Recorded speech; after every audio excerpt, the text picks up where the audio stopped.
বিসমিল্লাহির রহমানির রহিম। প্রিয় দেশবাসী, আসসালামু আলাইকুম। প্রাথমিক বিশ্ববিদ্যালয় বলে কিছু নাই, তবে একটা প্রাথমিক বিশ্ববিদ্যালয় বানিয়ে ওকে ভর্তি করে দেওয়া উচিত তাদেরকে। আওয়ামী লীগকে নিষিদ্ধ করবে ওরা কি? ওরা তো অবৈধভাবে ক্ষমতা দখলকারী। আওয়ামী লীগ জনগণের ভোটে নির্বাচিত, কাজে আওয়ামী লীগ ওরা নিষিদ্ধ বললেই নিষিদ্ধ হয় না, কাজে আওয়ামী লীগ কোনো নিষিদ্ধ না। আওয়ামী লীগ এই দেশের মাটি মানুষের সংগঠন। আওয়ামী লীগ আছে, আওয়ামী লীগ থাকবে, ভবিষ্যতে আওয়ামী লীগ ক্ষমতায় যাবে এবং আওয়ামী লীগ এই বাংলাদেশকে সেই 2041 সালের মধ্যে স্মার্ট বাংলাদেশ হিসেবে গড়ে তুলবে ইনশাল্লাহ। এটা হবেই, এটা আমি বলে দিলাম। আজকে যে কষ্ট করার পরেও জয় বাংলা স্লোগান, বঙ্গবন্ধুর নাম, ইতিহাস যারা ধরে রেখেছেন সবসময় তাদের কথা মনে থাকবে এবং দিন আসবে, এটা আমি বিশ্বাস করি। কারণ আমাকে তো বহুবার হত্যা করতে চেষ্টা করেছে।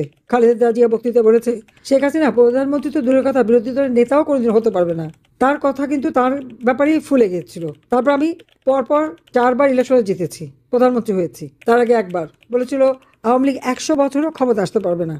হ্যাঁ, এবারে অনেক দালালি করে, অনেক মুচলেখা দিয়ে, অনেক শর্ত মেনে তারেক ক্ষমতা এসেছে, কিন্তু ক্ষমতা এসে কী করেছে? কোনো পরিবর্তন না, স্বভাব যায় না তাদের। এটা হলো বাস্তব কথা। রূপপুর পারমাণবিক বিদ্যুৎ কেন্দ্র নিয়ে অনেক আলোচনা, অনেক সমালোচনা, কত কিছু, কত টাকা মেরেছে ইত্যাদি ইত্যাদি, কাউকে ছাড়েনি। কিন্তু প্রমাণ করতে পেরেছে? বলছে আমি নাকি হাজার হাজার কোটি টাকা পাচার করেছি। প্রমাণ করতে পেরেছে? আন্দোলনের সময় 1400 মানুষকে হত্যা করেছি। প্রমাণ করে না কেন? আমি চ্যালেঞ্জ দিচ্ছি, আমি কোনো মানুষ হত্যা করিনি। অন্যের গায়ে ঢিলটা দিলে পাটকেলটা যে খেতে হয়, এটা তাদের মনে রাখা উচিত। দিন একভাবে যায় না। আওয়ামী লীগ 2008-এ নির্বাচনে জয়লাভ করে 2024 পর্যন্ত ক্ষমতায়। বাংলাদেশের মানুষের উন্নয়ন ছাড়া আর কি করেছি আমরা? দারিদ্র্যের হার কমিয়ে, মানুষের জীবনের নিরাপত্তা দিয়ে জঙ্গি দমন করেছি। জানি না সেই জঙ্গি দমন করাটা কি আমার অপরাধ হয়ে গেল? গুম খুন এসব কথা যে বলে, কাকে গুম খুন করেছে? আর যারা গুম হয়ে ফিরে এসেছে তারা তো বেশ নাদুস নুদুস হয়েই ফিরে এসেছে। কেউ ভারতের থেকে মানে স্পেশাল পারমিশন নিয়ে চলে গেল, যে বললো সে গুম ছিল। আর কেউ 8 বছর একখানা গামছায় চোখ মুছতে মুছতে মুছতে মুছতে মুছতে মুছতে গামছা কেটে নতুন, তার ভাঁজটাও নষ্ট হয়নি, এই অবস্থা করলো। তো এগুলি কি, বিষয়টা কি? এগুলিকে মধ্যে সত্যতা কতটুকু? আমার এটাই কথা যে এইভাবে যে নির্যাতন অত্যাচার তারা করে যাচ্ছে, এর প্রতিকার একদিন হবে এবং এর প্রতিকার হবে, আমি এইটুকু আশ্বাস দিতে চাই। আর নিপীড়িত তাদেরও নাম ঠিকানা সবকিছু রেখে এটা সারা বিশ্বের কাছে এটা জানাতে হবে যে কি বিভৎসভাবে এরা অত্যাচার নির্যাতন করেছে। কারণ ইউনূসের বিদায় হয়েছে, কিন্তু তারপরে কে এসছে? আরেকজন, যে 21 আগস্ট গ্রেনেড হামলা, 10 লাখ অস্ত্র চোরা কারবারি, দুর্নীতিতে, যেখানে দেখা যায় যে FBI আমেরিকার গোয়েন্দা সংস্থা, সেই গোয়েন্দা সংস্থা যেখানে সাক্ষী দিয়ে সাজা দিয়েছে সেই সাজাপ্রাপ্ত আসামি, আর ইউনূস হচ্ছে লেবারদের অর্থ আত্মসাৎকারী, লেবার করে সাজাপ্রাপ্ত আসামি। আজকে সে আসামিরাই একে একে ক্ষমতায়। তো বাংলাদেশে ভাগ্যের আকাশে কালো মেঘ ছাড়া আর দুর্যোগ ছাড়া আর কি থাকবে আপনারা বলতে পারেন? যাদের নিজেদের হলো ওই অবস্থা। সারা বাংলাদেশটাকে একটা শ্মশানে পরিণত করেছে। মানুষ মেরে মেরে নদীতে ভাসিয়ে দিয়েছে, আগুন দিয়ে পুড়িয়ে পুড়িয়ে মেরেছে, ইন্ডাস্ট্রিগুলি একে একে ধ্বংস করেছে। লক্ষ লক্ষ শ্রমিক বেকার, তারা কি করবে? কোথায় যাবে? কি করে খাবে? কৃষক সার পায় না, কৃষক ন্যায্য মূল্য পায় না। আবার কৃষি কার্ড দেয়, নতুন লুঙ্গি, নতুন গেঞ্জি, নতুন গামছা, গাড়িওয়ালার মালিক তার হাতে কৃষি কার্ড দেয়। আমি 2 কোটি 62 লক্ষ 62,000 কৃষককে কৃষি উপকরণ কার্ড দিয়েছি। কৃষককে আমি কৃষি উপকরণ কার্ড দিয়েছি। 1 কোটি পরিবারকে পারিবারিক কার্ড দিয়েছি, যেখান থেকে চাল, ডাল, তেল, চিনি স্বল্প মূল্যে তার কিনতে পারে, বিনা পয়সায় 40 কেজি করে চাল যারা কাজ করে না তাদের দিয়েছি। বয়স্ক ভাতা, বিধবা ভাতা, প্রতিবন্ধী ভাতা, মুক্তিযোদ্ধা, দুস্থ মুক্তিযোদ্ধা ভাতা থেকে শুরু করে কিনা করেছি, বিনা পয়সা দিয়েছি। যারা একেবারে কর্মক্ষম, যারা কাজ করতে পারে, 10 টাকা বা 15 টাকা কেজিতে চাল যাতে পায় সেই ব্যবস্থা করেছি। ওএমএ চালু করেছি, কষ্ট পেতে দেয়নি। খাদ্যে আমরা স্বয়ংসম্পূর্ণতা অর্জন করেছি। বাংলাদেশ কিন্তু সেরেস পুরস্কার পেয়েছে খাদ্য উৎপাদনে। আজকে সেই বাংলাদেশকে ভিক্ষুকে জাতিতে পরিণত করেছে। সব মানুষকে হত্যা করেছি। প্রমাণ করে না কেন? আমি চ্যালেঞ্জ দিচ্ছি, আমি কোনো মানুষ হত্যা করিনি, বরং মানুষের জীবন আমরা বাঁচিয়েছি। হত্যা করেছে তো ইউনূস, আর এই হত্যা করেছে কাদের দ্বারা? বিএনপি, জামাত, এনসিপি, এই যত জঙ্গি সন্ত্রাসী তাদের দ্বারা। একদিন সেটা প্রমাণ হবে এবং জাতিসংঘ যে মিথ্যা রিপোর্ট দিয়েছে, সেখানে 1400 যে লিখেছে, আমি জাতিসংঘকে বলেছি তাদেরও প্রমাণ করতে হবে।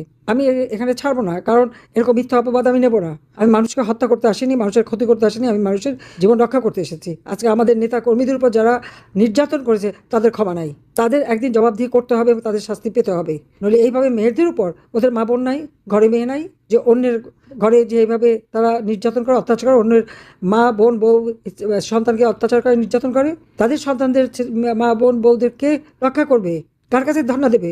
নির্বাচনের আগে তো আওয়ামী লীগের নেতাকর্মীর কাছে হাত পেতেছে ভোটের জন্য, সেটা কি ভুলে গেছে তারা? অনেকেই তো হাত পেতেছে, যেই নির্বাচন হয়ে গেছে সব ভুলে গেল। কাজে এই অবস্থার মধ্য দিয়ে আজকে যে কষ্ট করার পরেও জয় বাংলা স্লোগান, বঙ্গবন্ধুর নাম, ইতিহাস যারা ধরে রেখেছেন সবসময় তাদের কথা মনে থাকবে এবং দিন আসবে, এটা আমি বিশ্বাস করি। কারণ আমাকে তো বহুবার হত্যা করতে, আমি জানি ঐক্যবদ্ধ যদি থাকতে পারেন, আপনি দেখেন একটা জায়গায় যদি সবাই ঐক্যবদ্ধ হয়ে দাঁড়ায় তাহলে কিন্তু ওরা কিছুই করতে পারবে না। কারণ এই সন্ত্রাসী জঙ্গিরা তো সংখ্যায় কম, কাজে এদেরকে আমাদের মোকাবেলা করতে হবে সকলকে ঐক্যবদ্ধ হয়ে। যার যা কিছু আছে যে যেভাবে পারেন প্রতিরোধ গড়ে তুলতে হবে এবং সকলকে সেইভাবেই নামতে হবে। জামাতে ইসলামী যখন পাকিস্তান আন্দোলন হয়, জামাতে ইসলামী পাকিস্তান আন্দোলনের বিরোধিতা করেছে। যখন বাংলাদেশের স্বাধীনতা সংগ্রাম এবং মুক্তিযুদ্ধ হয় তার বিরোধিতা করেছে। এমন অবস্থায় নিয়ে গেছে, কবরেও শান্তি নাই। শুনেছে যে মুক্তিযোদ্ধাদের কবরে আগুন দেওয়া, এই ধরনের ঘটনা কিভাবে ঘটায় আমরা জানি না। কবরের থেকে তুলে নিয়ে এসে লাশের উপরে অত্যাচার করে আগুন দিয়ে পোড়ালো, সেইটুকু অলান্দে। আবার এখন কবরে আগুন দিচ্ছে, মানে মানুষকে তো মেরে ফেলে দিচ্ছেই, কবরেও তাদের শান্তি দিচ্ছে না। তো এরা আবার বেচতে যাবে কিভাবে? এদের জন্য তো দোজখের আগুন রয়ে গেছে, বেচতে টিকিট বেচে তো আর তারা পার পাবে না। এইভাবে মানুষকে ধোঁকাবাজি হয়রানি করে যাচ্ছে, অর্থাৎ তারা এখন এমন অবস্থায় নিয়ে গেছে আজ কথা বলার কোনো অধিকার মানুষের নাই, মত প্রকাশের স্বাধীনতা নাই। আমার খুব অবাক লাগে যারা আওয়ামী লীগ আমলে ইচ্ছা মতো লিখতে পারতো, কথা বলতে পারতো, টক শো করতো, ইউটিউবার্স ছিল, কতটুকু ব্যবস্থা বা কি বিরোধিতা আমরা করেছি। কিন্তু আজকের অবস্থাটা কি? মত প্রকাশের স্বাধীনতা এটা আর বাংলাদেশে নাই। তবে যেটা আছে সেটা Yunus style, doctor Yunus style. Awami লীগের নেতাকর্মী হাজার হাজার মামলা, কয়েক লক্ষ নেতাকর্মীর বিরুদ্ধে মামলা দিয়ে তাদেরকে হয়রানি করা হচ্ছে। এইভাবে চরমভাবে নির্যাতন চালিয়ে যাচ্ছে। আমাদের কর্মের মধ্য দিয়ে জনগণের আস্থা বিশ্বাস অর্জন করেছি। আওয়ামী লীগ ক্ষমতায় থাকা মানেই হচ্ছে জনগণের জীবনের শান্তি নিরাপত্তা ফিরে আসা, অর্থনৈতিক সচ্ছলতা পাওয়া, তাদের জীবনটা উন্নত হওয়া। সেখানেই এদের আপত্তি। দেশের মানুষ লাঞ্ছিত হবে, দেশের মানুষ দরিদ্র থাকবে, দেশের মানুষ শোষিত বঞ্চিত হবে, তবেই না ইউনূসের ব্যবসা বাণিজ্য ফুলে ফেঁপে উঠবে। এটাই তো বাস্তব কথা। কাজে তার অধীনে নির্বাচন কখনোই অবাধ নিরপেক্ষ স্বাধীন হতে পারে না। আর যেখানে অস্ত্রধারী সন্ত্রাসী, তাদের হাতে দেশের না ভোট নিরাপদ, না ভোটার নিরাপদ, কেউই নিরাপদ না, না দেশের মানুষ নিরাপদ।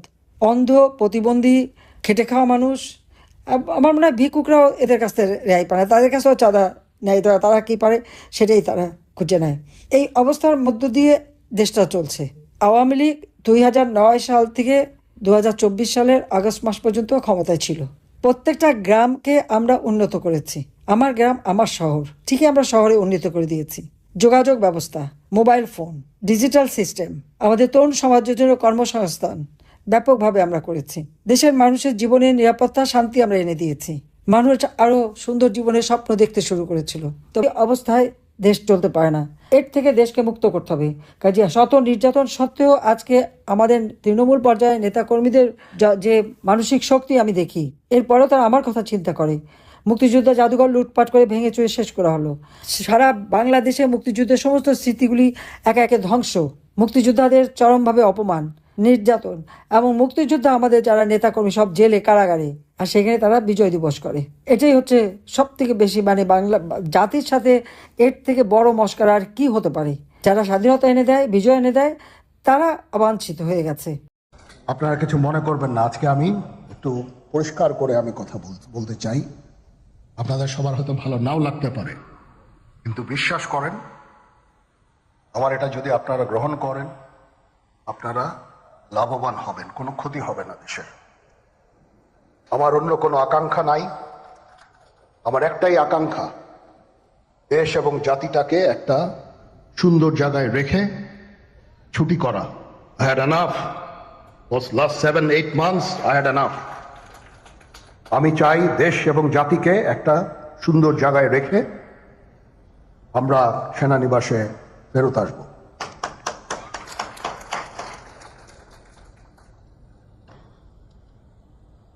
আরেকটা জরুরি বিষয় যেটা আমি ভাবলাম যে আপনাদের সাথে আমি শেয়ার করি।